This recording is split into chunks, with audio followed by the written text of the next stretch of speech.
Dans le monde entier, personne ne connaît autant d'histoires que le marchand de sable. Dès que les enfants sont au lit, le marchand de sable se glisse dans leur chambre, sans faire de bruit, avec son sac rempli de sable magique. Il s'approche de leur petit lit, glisse la main dans son sac et répand une poignée de sable sur leurs paupières. Les enfants s'endorment aussitôt.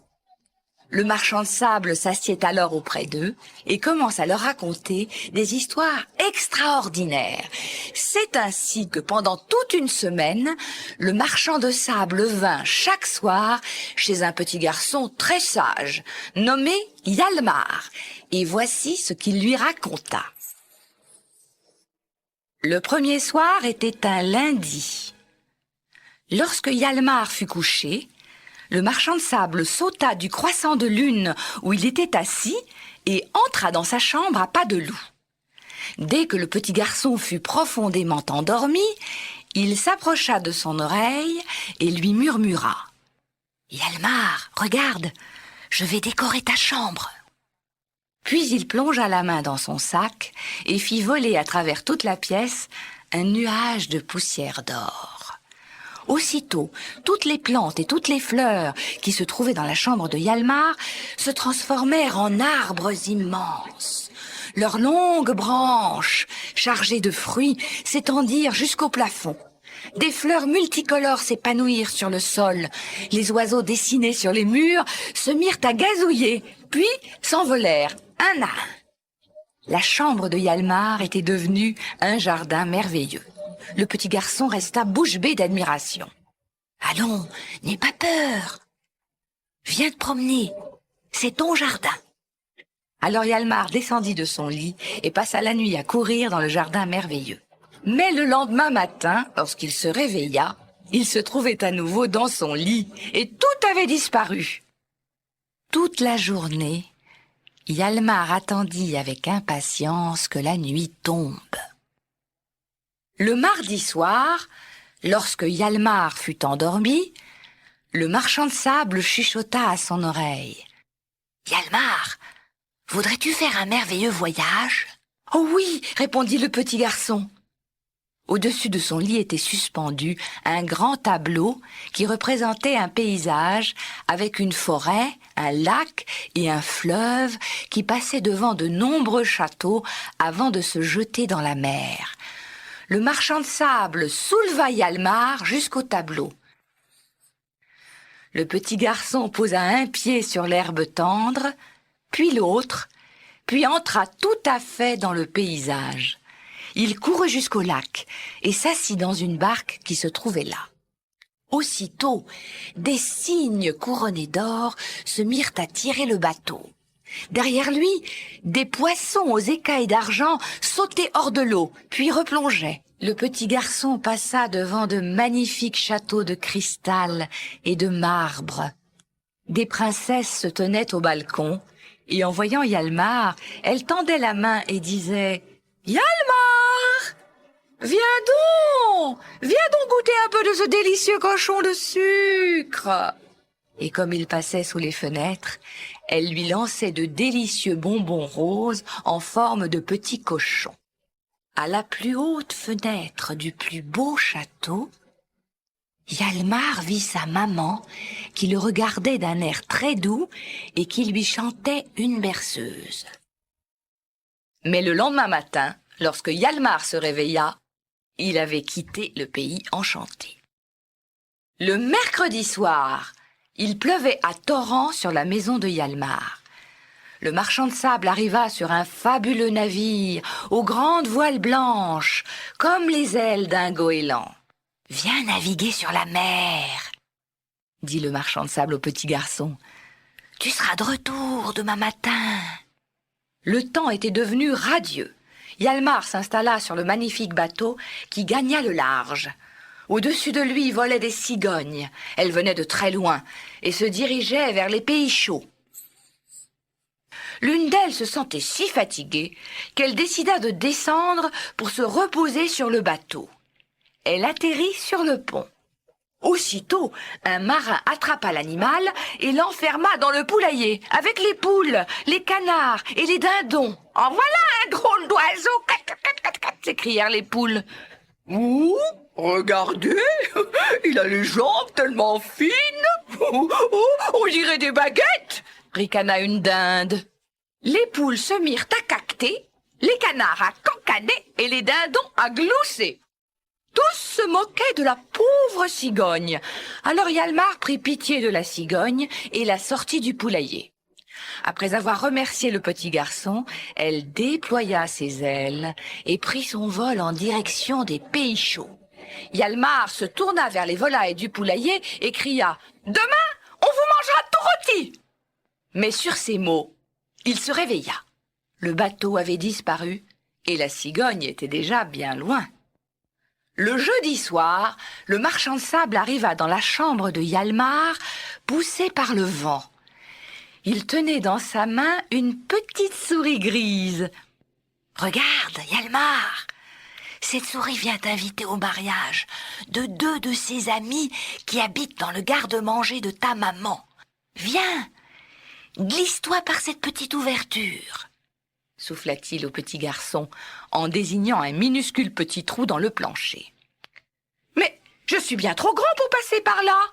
répondit Hjalmar. « Laisse-moi faire !» dit le marchand de sable. Et il répandit sur les épaules de Hjalmar quelques pincées de sable scintillant. Aussitôt, Hjalmar se mit à rapetisser, jusqu'à prendre la taille d'un doigt de la main. Il s'installa dans le dé à coudre de sa maman et, tiré par la petite souris, il entra dans le trou du plancher. Ils traversèrent un long couloir tout illuminé. « Nous voici arrivés dans la salle du mariage !»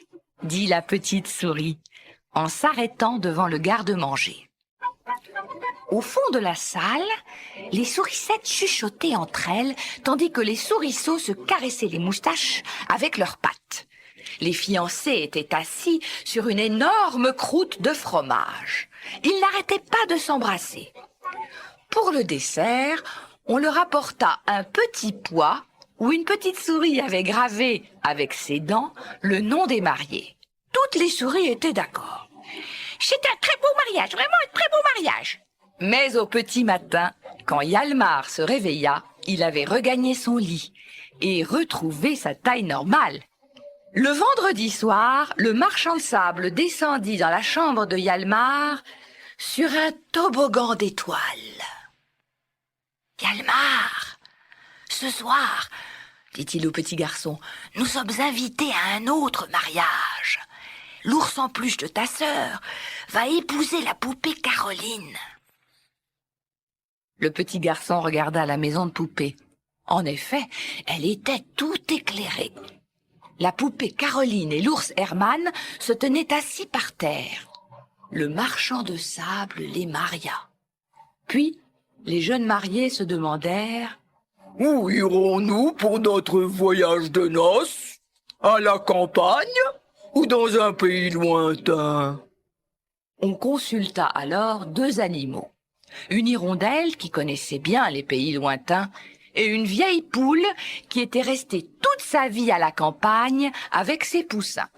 « À la campagne, il y a du gravier et un jardin potager avec de magnifiques choux verts. Rien n'est plus beau, dit la poule. « Mais tous les choux se ressemblent, dit l'hirondelle. Et à la campagne, il fait souvent froid. Ce climat est excellent pour le chou, répliqua la poule. Et dans les pays lointains, on rencontre des bêtes venimeuses et des brigands. Vraiment, notre pays est le plus beau et c'est fatigant de voyager. » Alors, la poupée Caroline déclara « La poule a raison, nous irons donc à la campagne. » Mais le lendemain matin, lorsque Hjalmar se réveilla, l'ours Herman et la poupée Caroline étaient déjà revenus de leur voyage de noces. Le samedi soir, le marchand de sable descendit d'un nuage et dit à Hjalmar « Ce soir, je n'ai pas le temps de te raconter une histoire. Pour demain dimanche, je dois décrocher toutes les étoiles, les emporter avec moi et les nettoyer pour qu'elles brillent de mille feux. C'est un travail très compliqué. Quand on décroche une étoile, il faut la numéroter. Et numéroter aussi l'emplacement exact où on l'a prise, pour pouvoir la remettre à sa place. Sinon, les étoiles qui sont mal accrochées tombent les unes après les autres, et il risque d'y avoir beaucoup trop d'étoiles filantes. Tu comprends, Hjalmar? Hjalmar ignorait tout cela, et il fut très impressionné par le marchand de sable qui effectuait toutes les semaines un travail aussi compliqué. Mais soudain, le portrait accroché au mur de la chambre de Hjalmar se mit à parler. Je suis l'arrière-grand-père de Hjalmar, gronda-t-il.